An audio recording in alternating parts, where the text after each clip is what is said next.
Deus seja louvado por mais um dia, um feliz sábado, que a presença de Deus de maneira muito clara e poderosa fale com você hoje mais uma vez. Eu espero que essa semana tenha sido uma bênção em sua vida, sabe? Nós oramos muito para que essa semana tenha tido um efeito positivo, mas não apenas um efeito para a semana. Uma semana de oração, ela nunca deve terminar com a semana. As decisões tomadas nessa semana devem levá-lo à eternidade.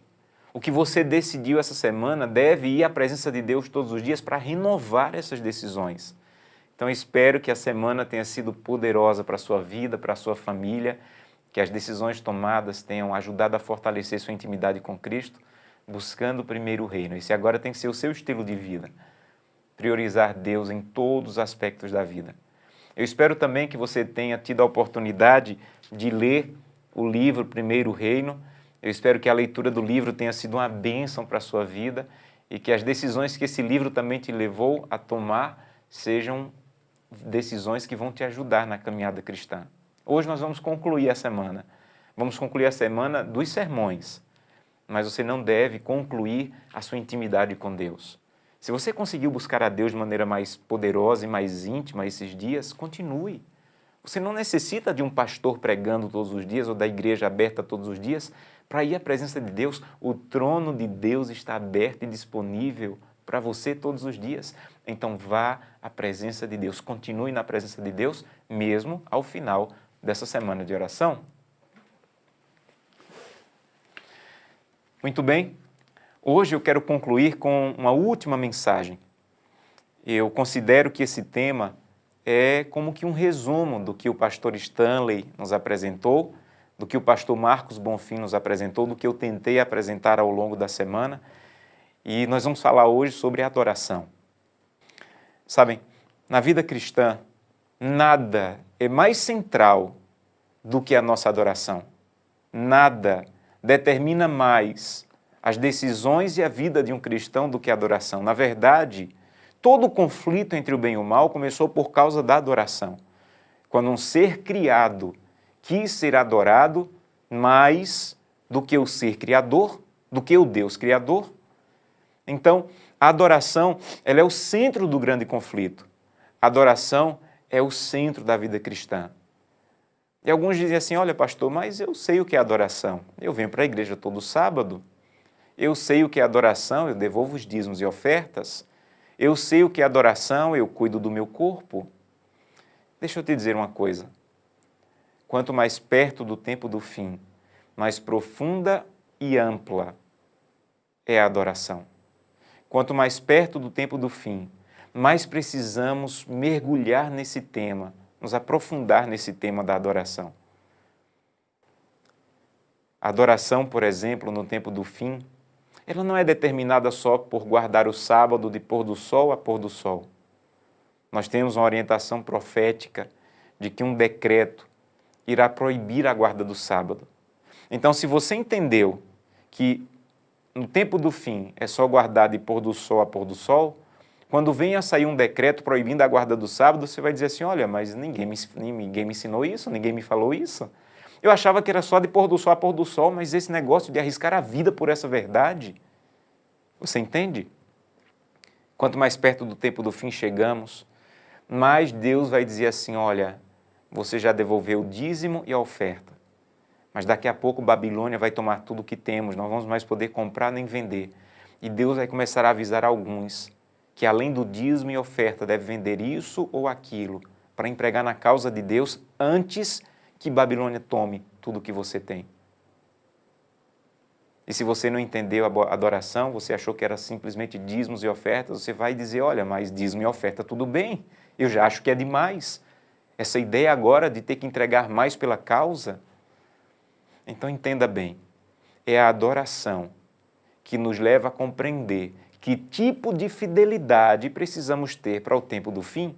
Nunca se esqueça disso. Se estamos indo para o reino, se estamos preparando nossa família para o reino, precisamos entender que tipo de adoração precisamos ter para esperar o reino, para colocar o reino em primeiro lugar. E eu quero te apresentar hoje alguns exemplos de pessoas que aprenderam a fazer entregas profundas, amplas, poderosas, grandiosas porque aprenderam a adoração. A primeira história está no livro de 1 Samuel. 1 Samuel, capítulo 1, conta a história de uma mulher, você conhece, Ana. O desejo da vida de Ana era ter um filho. A vida de Ana girava em torno desse filho. A vida dela teria sentido com esse filho. Para piorar a situação de Ana, o esposo dela tinha uma outra mulher. Infelizmente, isso acontecia naquele período mesmo sem a aprovação de Deus. Ele tinha uma outra mulher e essa outra mulher tinha filhos. E vivia zombando de Ana porque ela não tinha filhos. E ela um dia clamou ao Senhor. Ela clamou de maneira intensa, de maneira profunda. E Ana teve um filho e colocou o nome dele de Samuel. Amigos, a lógica era que Ana se apegasse tanto a esse menino, mas tanto que quando o menino Samuel dissesse assim, mãe, deixa eu ir brincar ali do outro lado da rua com os amiguinhos, ela dissesse, não, Samuel, você nunca vai ficar longe de mim. Se Samuel dissesse, mãe, me deixa passar as férias na casa dos primos, longe de mim, Samuel, nunca, você nunca vai ficar longe de mim, você é minha vida. Eu não posso ficar longe de você, eu pedi você por muito tempo a Deus. A lógica era que Ana dissesse isso. Mas sabe o que Ana fez? Ela morava distante do templo, ela ia no templo uma vez por ano, e aí quando o menino cresceu um pouco, capítulo 1, verso 28. 1 Samuel, capítulo 1, verso 28. Diz que ela pegou o seu filho, pequeno Samuel, a vida dela, aquilo que ela tinha pedido tanto a Deus, e o versículo diz que ela levou para o templo e disse assim, Senhor, eu estou devolvendo ele ao Senhor. Não foi por 15 dias, uma semana, um mês, mas por todos os dias em que ele viver. Sabe o que Ana fez? Ela pegou o seu filho, o único filho, e ela levou para o templo para dedicá-lo a Deus e servir a Deus pelo resto da vida. Gente, como é que alguém é capaz de fazer uma entrega desse tamanho? Um filho pequeno. Sabe por que ela fez isso? Olha para o versículo. Ela diz, do Senhor o pedi, e ali ela adorou ao Senhor. Aqui está a resposta. Porque Ana foi capaz de fazer uma entrega desse tamanho. Porque ela não estava entregando um filho, ela estava adorando ao Senhor. Eu gosto de pensar que se Ana dissesse assim, vou ficar longe do meu filho, vou perder meu filho, nunca mais vou ver meu filho, só vou ver meu filho uma vez por ano, ela não tinha feito a entrega que fez. Você sabe por que Ana fez a entrega que fez? Porque ela disse, eu estou indo adorar ao Senhor. Eu não estou indo perder um filho, ficar longe de um filho, eu estou indo adorar ao Senhor. Você precisa entender que quando alguém aprende a adorar a Deus, ele é capaz de fazer qualquer entrega. Grava isso. Quando alguém aprende a adorar a Deus, ele é capaz de fazer qualquer entrega. Sabe por que nós temos dificuldade de tomar decisões espirituais? Sabe por que nós temos dificuldade de entregar completamente ao Senhor a nossa vida, os nossos bens, os nossos recursos? Sabe por que soa estranho quando um pastor começa um sermão dizendo que no tempo do fim, Babilônia vai tomar tudo, não vamos mais poder comprar nem vender e nós vamos ter que entregar tudo antes que Babilônia tome, vender o que for necessário, o que Deus nos avisar? Sabe por que isso soa estranho? Porque nós não aprendemos a adorar. Quando nós aprendemos a adorar, meus irmãos, minhas irmãs, nós somos capazes de fazer qualquer tipo de entrega, não importa o tamanho dessa entrega. Ana não estava indo perder um filho. Ana estava indo adorar o Senhor. E se você aprender a adorar e Deus te pedir qualquer coisa, por mais grandiosa que venha a ser, você vai estar disposto a fazê-lo, porque você aprendeu a adorar. Um outro exemplo bíblico, Gênesis capítulo 22. Abra sua Bíblia. Gênesis capítulo 22. É uma história muito conhecida, uma das maiores entregas registradas na Bíblia, Abraão. Deus diz assim a Abraão, você já me deu suas ovelhas, seus servos, sua riqueza, seus camelos, seus bois. Agora eu quero que você entregue seu filho, seu único filho, aquele a quem amas. Sabe, Deus nunca pediu para Abraão matar o filho. Deus pediu para Abraão sacrificar o filho. E sacrificar é diferente de matar. Se fosse só para matar, Abraão pegava uma faca, ia lá na tenda de Isaque e matava Isaque. Mas Abraão havia passado mais de 100 anos sacrificando, ele sabia o que era sacrificar. Sacrificar era amarrar as mãos e os pés da ovelha, cortar o pescoço da ovelha e queimar a ovelha em cima de um altar. Então, quando Deus pediu para Abraão sacrificar Isaque, Abraão se imaginou amarrando as mãos e os pés de Isaque, cortando o pescoço de Isaque e queimando Isaque. E Deus disse assim, não é para fazer aqui. Eu quero que você faça no lugar que eu vou te mostrar. E por 3 dias Abraão caminhou, já idoso, cansado. Ele caminhou matando o filho, na mente e no coração. Por 3 dias Abraão matou o filho, mentalmente e emocionalmente. Só faltava matar fisicamente. E quando ele chega em frente ao lugar onde Deus mostrou a ele que deveria fazer o sacrifício, ele tinha feito a viagem com alguns servos. Capítulo 22, verso 5.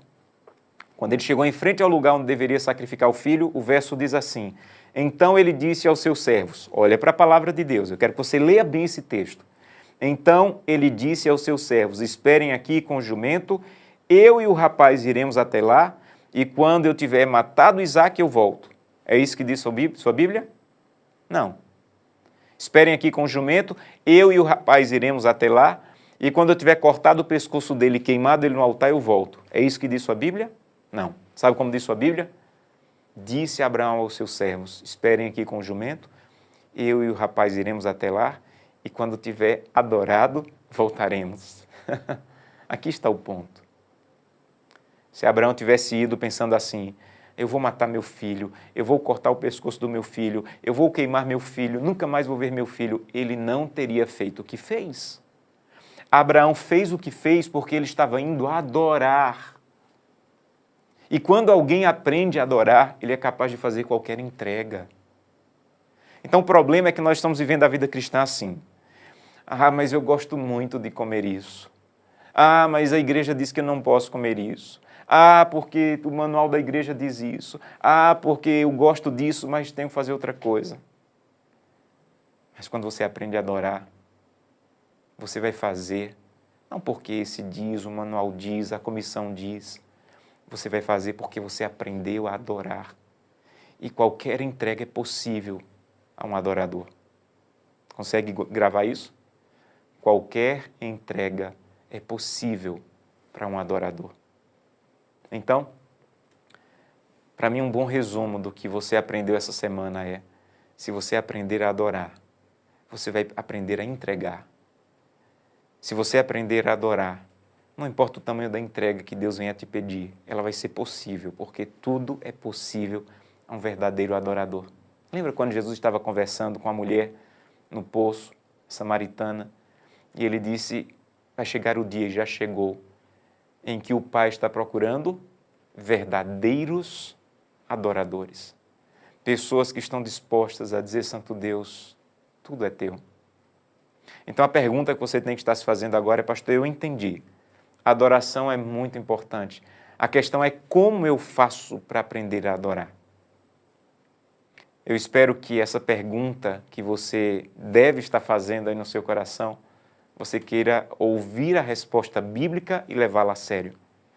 Porque talvez uma das maiores tragédias do cristianismo é aprender sem viver, é conhecer sem praticar, é saber sem aquilo que você sabe se tornar real em sua vida.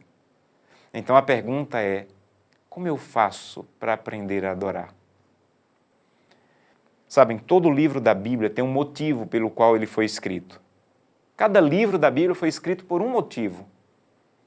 Mas há um livro na Bíblia que todo ele, de ponta a ponta, foi escrito para ensinar a adorar. É o livro de Levítico. Você quer aprender a adorar? Estude o livro de Levítico. Não simplesmente leia o livro. Estude o livro. O livro de Levítico, ele ensina de maneira clara e poderosa a adorar a Deus. Há vários capítulos que ensinam a adorar. O que é adorar a Deus?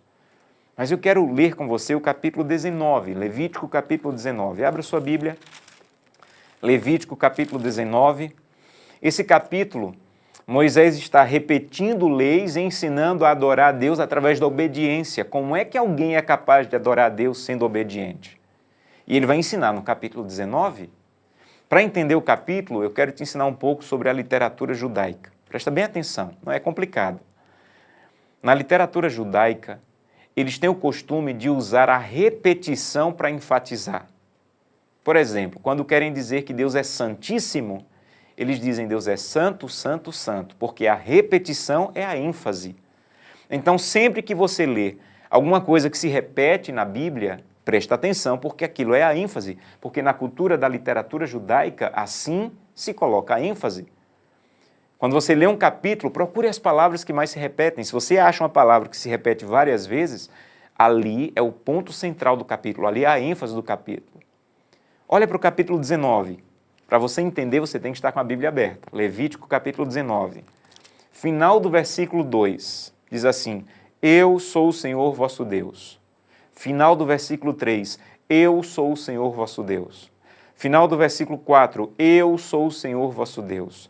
Final do versículo 10, eu sou o Senhor vosso Deus. Final do verso 12, eu sou o Senhor. Final do verso 14, eu sou o Senhor. Final do verso 16, eu sou o Senhor. Final do verso 18, eu sou o Senhor. Final do verso 25, eu sou o Senhor vosso Deus. Final do verso 28, eu sou o Senhor. Final do verso 30, eu sou o Senhor. Final do verso 31, eu sou o Senhor vosso Deus. Final do verso 32, eu sou o Senhor. Final do verso 34, eu sou o Senhor vosso Deus. Final do verso 36, eu sou o Senhor vosso Deus. Final do verso 37, eu sou o Senhor. Conseguiu contar? 16 vezes. Moisés repete: eu sou o Senhor vosso Deus, eu sou o Senhor vosso Deus. Não é porque estava sobrando tinta na caneta de Moisés. É porque ele queria, de acordo com a literatura judaica, dizer qual é a ênfase do capítulo. E a ênfase do capítulo não é sobre obedecer, é como obedecer. E sabe como alguém é capaz de obedecer? Se ele decidir quem é o Senhor. Você quer aprender a adorar a Deus? Primeira coisa, você tem que decidir quem é o Senhor. Quem é o Senhor? Quem é o Senhor? Quem é o Senhor? Funciona assim. Presta bem atenção. Você quer comer isso, mas você sabe que isso aqui não agrada a Deus. Você sabe que isso aqui não é da vontade de Deus, que você coloca no seu corpo. Mas você quer. Eu quero, eu gosto disso aqui. Ok, então coma. Quando você decide comer o que não agrada a Deus, você está dizendo: eu sou o Senhor do meu corpo, eu decido o que eu vou comer, eu sou o Senhor. Aí você diz: não, eu não quero ser o Senhor do meu corpo, eu quero que Deus venha ser o Senhor. Aí Deus diz: então não coma isso e coma isso aqui, ó. Isso aqui me agrada. Quando você toma a decisão de comer de maneira que agrade a Deus, você está dizendo quem é o Senhor. Não sou eu, Deus é o Senhor. Decida. Eu quero usar o tempo do jeito que eu quero assistir o que eu quero acessar o que eu quero. Há pesquisas que dizem que os brasileiros passam em média 9 horas por dia nas redes sociais. Eu quero usar o meu tempo do jeito que eu quero, ok? Não há problema. Mas você está decidindo que você é o Senhor. Claro que isso é um problema. Mas tudo bem. Essa é a tua decisão, você é o Senhor do seu tempo. Não, não. Eu quero que Deus seja o Senhor do meu tempo. Então faz o seguinte, dorme cedo, acorda de madrugada, passa menos tempo conectado com redes sociais e mais tempo conectado com a oração e com a palavra. Quando você toma essa decisão, você está dizendo quem é o Senhor de verdade do teu tempo. Eu quero usar o meu dinheiro como eu quero, gastar como eu quero, usar como eu quero. Ok, vai em frente. Mas quando você faz isso, você está dizendo que você é o Senhor dos teus recursos. Ah, não, meu Deus, eu não quero ser o Senhor dos meus recursos, eu quero que o Senhor venha a ser o Senhor. Tudo bem? Então seja fiel nos dízimos e ofertas. Seja generoso. Ajude as pessoas. Permita que Deus sussurre a você quando Ele quiser usar os recursos que colocou em tuas mãos para abençoar outras pessoas. Você entende? Primeira maneira de adorar é decidir quem é o Senhor. Ana teve um filho e ela decidiu que Deus era o Senhor do seu filho e foi adorar a Deus. Abraão teve um filho e decidiu que Deus era o Senhor do seu filho e foi adorar a Deus. Você tem uma semana e você tem que decidir quem é o Senhor da tua semana. Você tem recursos e você tem que decidir quem é o Senhor dos teus recursos. Você tem um corpo e você tem que decidir quem é o Senhor do teu corpo, quem é o Senhor do seu tempo. É por isso que Moisés, inspirado por Deus, 16 vezes repete: eu sou o Senhor vosso Deus. Você aceita Ele como Senhor? Então, se você aceita, viva de acordo com o senhorio de Cristo em sua vida. Honre-o com os dízimos e ofertas. Adore-o a cada dia, na presença dEle. Adore ao Senhor. Seja profundo nessa adoração. Saiba, entende bem isso aqui, que quando Deus é o Senhor, Ele vai querer mais do que o sábado. Como assim, pastor? Eu aprendi que era o sábado. Então deixa eu dizer que talvez você tenha aprendido errado. Se você aprendeu que numa semana de 7 dias, Deus quer apenas o sábado e o resto é seu, você aprendeu errado. Numa semana de 7 dias, Deus quer os 7 dias. O sábado é para celebrar um Deus que você passou a semana com Ele. Se você vai para a igreja no sábado, 4 horas por sábado, e na segunda não busca Deus, na terça não busca Deus, na quarta, na quinta, na sexta não busca Deus. Há versículos na Bíblia que Deus diz assim: eu não suporto mais os sábados que vocês guardam. Não é que Deus não queira o sábado, entenda bem. O sábado é sagrado, é o dia do Senhor. Mas Deus não queria pessoas no sábado que passaram a semana longe dele. Sabe o que você tem que entender? Que quando você aprende a adorar a Deus, há mais horas sagradas na semana do que o sábado. Deixa eu te explicar isso. Quando você decide por um horário para fazer o culto familiar, aquele horário deve ser sagrado. Quando você, na segunda-feira à noite, vai dar estudos bíblicos, transforme a segunda-feira à noite num horário sagrado. Você entende? Então, na visão bíblica, você deveria levar a atmosfera do sábado para outros dias da semana. Você não deveria isolar o sábado como o único dia em que Deus é o Senhor da tua vida e o resto da semana você é o Senhor. Não. Deus é o Senhor de tudo. Há mais recursos sagrados na sua mão do que o dízimo e a oferta. Quanto, pastor? Tudo é sagrado. Se você recebe R$100, os R$100 pertencem a Deus e devem ser consagrados a Deus. Depois que você separa o dízimo e a oferta, o que você leva para casa, você deve levar dizendo: Senhor, ainda é teu. E Deus vai começar a dizer: olha, se é meu, então compra uma cesta básica. Eu vou mandar alguém que necessite para a tua porta.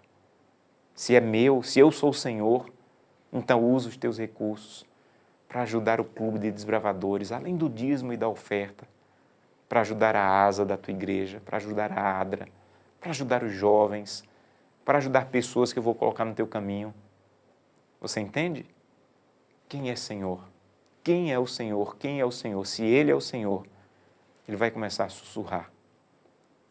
Minha mãe me contava uma história, minha mãe já faleceu, mas ela contava a história que quando ela estava grávida de mim, estavam passando uma situação financeira difícil e minha irmã já tinha uns 3 anos, ela não tinha muito em casa, preparou um leite para dar para minha irmã e minha irmã, sem querer, bateu, derramou e minha mãe chorou muito porque não tinha mais o que dar para minha irmã em casa e meu pai estava na luta pela vida, pela sobrevivência, mas estava num momento difícil. E depois de alguns minutos ali chorando, ela havia acabado de ser batizada, alguns dias. Alguém bateu a porta. Quando ela abriu, a pessoa disse assim: irmã Antônia, me perdoe, me desculpe, mas eu não sei se você está precisando, mas eu senti o desejo de trazer aqui. E levou comida. Sabe por que aquela pessoa levou comida? Porque ela permitiu que Deus sussurrasse. Aquela irmã talvez já tivesse devolvido o dízimo e a oferta naquele mês, mas ela entendeu que há mais recursos sagrados na mão dela do que o dízimo e a oferta. Por isso, Deus pôde sussurrar para ela, dizendo: olha, além do dízimo e a oferta, compra uma cesta básica, leva para aquela mulher que batizou há pouco. Você não sabe se ela está precisando, mas eu sei que ela está precisando. Você entende?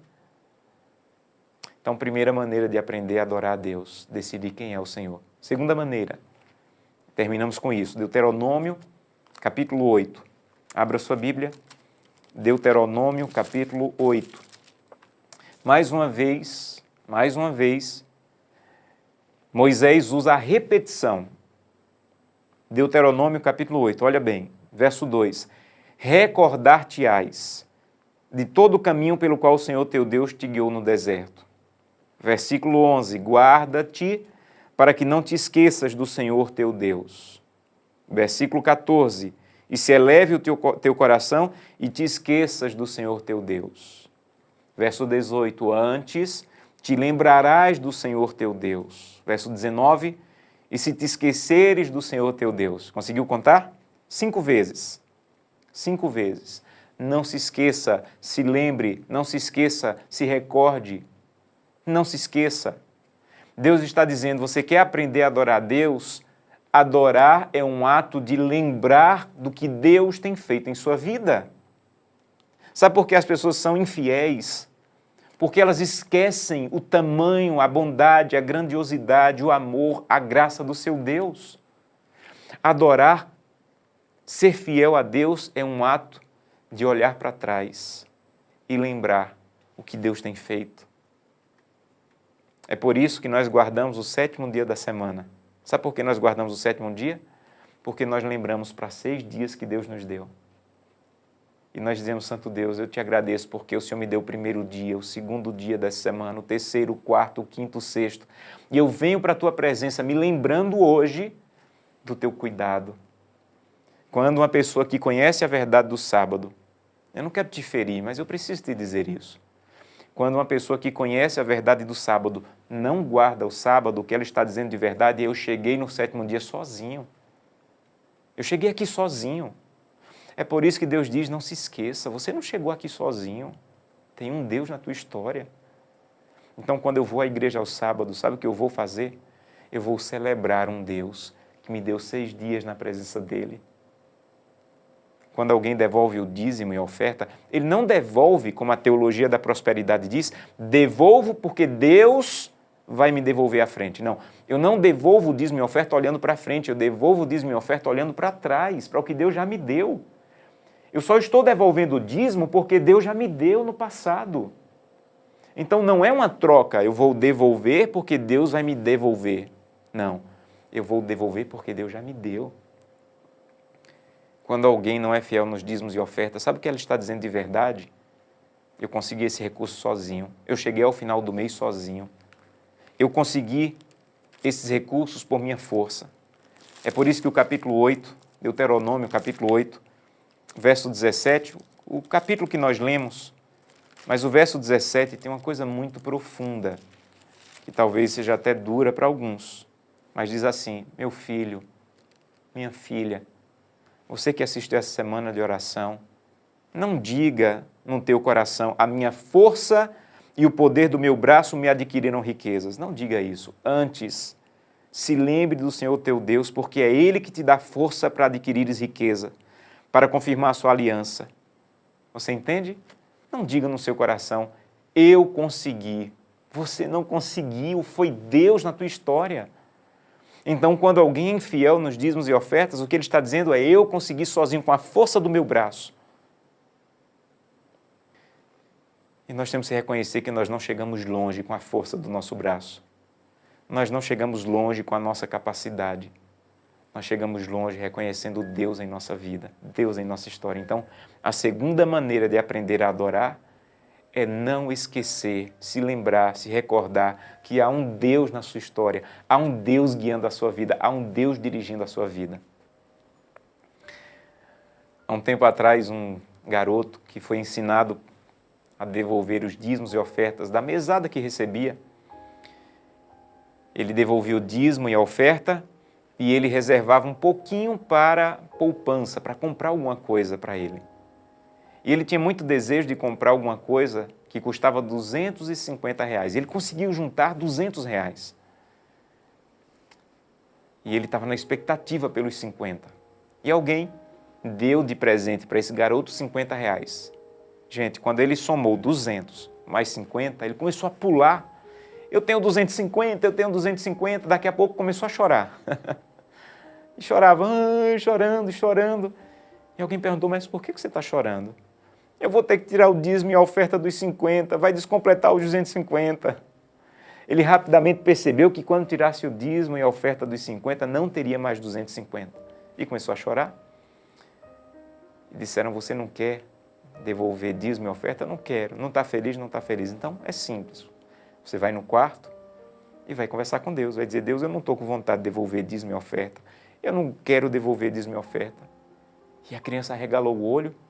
Como assim? É isso mesmo. Você vai no quarto e diz a Deus, Deus, eu não quero devolver dízimo e oferta.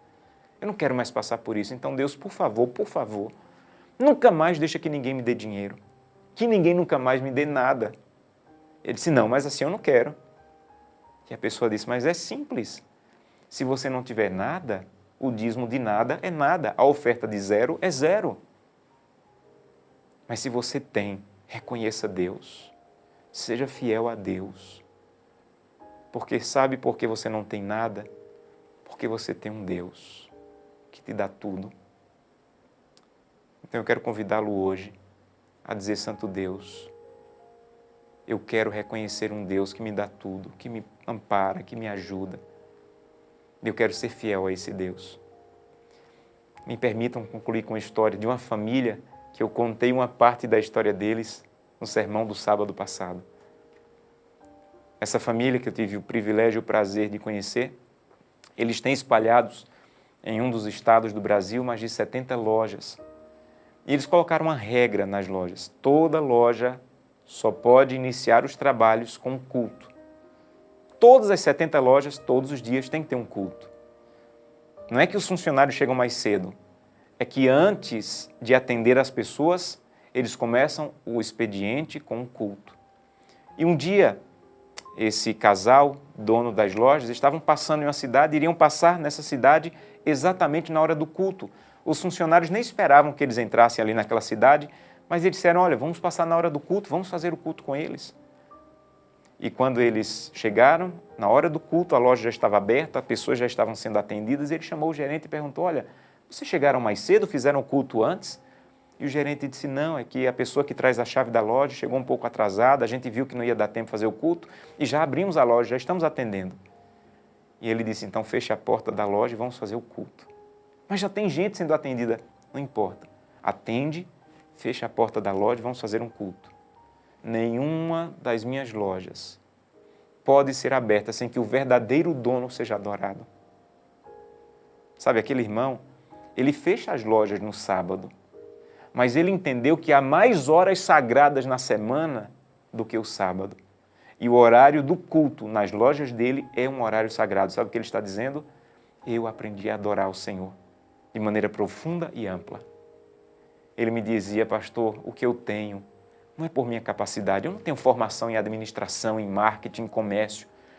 É impossível ter o que eu tenho se não for Deus na minha história. Por isso, eu tenho que ser fiel a Deus. Eu tenho que adorar a Deus, porque há um Deus na minha história. Há um Deus na sua história.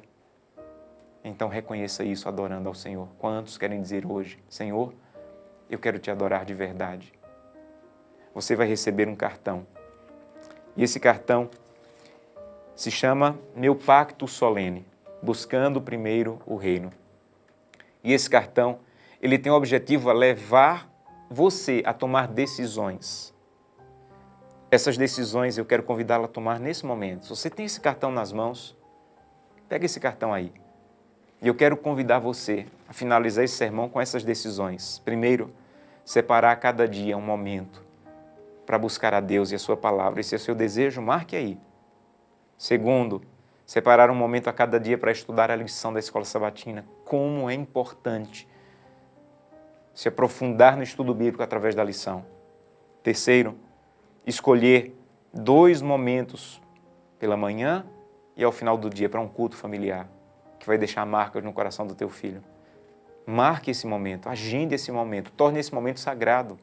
Depois, estar em constante oração. Não é simplesmente uma oração pela manhã. Peça a Deus para te dar o hábito de orar ao longo do dia. Depois, devolver fielmente 10% do que eu ganho como dízimo ao Senhor. Depois, dedicar um percentual de ofertas. Você sabe que o dízimo, Deus escolheu o percentual. A oferta, o adorador decide. No meu primeiro salário, eu decidi devolver 3% de oferta. E ao longo dos anos, eu fui renovando esse percentual. aumentando esse percentual de acordo com as bênçãos que eu ia recebendo. Então estabeleça um percentual. Oferta não é o dinheiro que sai da carteira na hora do ofertório. Oferta é com base em um percentual que a cada mês você vai devolver. Escolha um percentual e escreva aí. Depois, formar um hábito saudável. Escolha um hábito saudável. Para alguns é fazer caminhada, para outros é dormir mais cedo, tomar mais água. Não sei, escolha um hábito. E por fim, usar os meus dons para a causa de Deus. Se esse é o seu desejo, escreva o seu nome. Você não precisa entregar esse papel, você precisa guardar esse papel para que você tome essa decisão. Lembre-se dessa decisão e que essa decisão dirija a tua vida. Vamos orar? Querido Pai, nós estamos agora firmando uma decisão, Senhor. E não é uma decisão para o pastor ver, para o ancião ver, para a pessoa do meu lado ver, não. É uma decisão para que o Senhor enxergue que essa semana me trouxe até esse momento, o momento da firme decisão de entregar a vida em Tuas mãos e ser Teu completamente. Usa-nos, Senhor, de maneira clara e poderosa e que essas decisões nos levem até a eternidade. É o que te pedimos em nome de Jesus. Amém. Que Deus te abençoe de maneira poderosa.